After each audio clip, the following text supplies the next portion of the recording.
Hello दोस्तों, आप सभी को मेरा सादर प्रणाम। आप लोग के लिए दिखा रहे हैं एक ऐसा चीज़ यहाँ पे भूजा जाता है।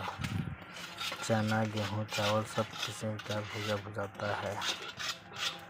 आप लोग देख सकते हैं, फोटो में देख सकते हैं। आप लोग को भूजना है तो आइए यहाँ पे। ये चना भुजा रहा है।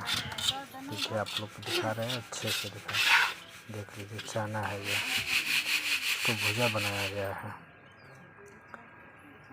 देख सकते हैं आप लोग वीडियो में। वो चना का भुजा है। देखिए, उसमें बालू है, तो उसमें से निकाल के उसी से भुजा जा रहा है। फिर उसमें बालू डाला जा रहा है, देख सकते हैं आप लोग। इसमें लकड़ी लगाकर जलाया जा रहा है, तभी बालू गर्म हो रहा है। उसके बाद भुजा जा रहा है, देख सकते हैं आप लोग। देखिए, अगर हमारी वीडियो अच्छा लगे आप लोग को तो सब्सक्राइब करें, प्लीज़ लाइक करें। किसी तरह के हर किस्म का वीडियो आप लोग को दिखाने के देंगे हम। अगर हमारा वीडियो देखना चाहते हैं तो हमारे चैनल को सब्सक्राइब करें। धन्यवाद।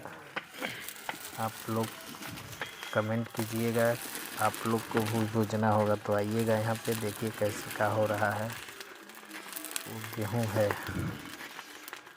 गेहूँ भुजा रहा है। देखिए, देख सकते हैं आप लोग। आप लोग को भुजना होगा तो लेके आइएगा यहाँ पे।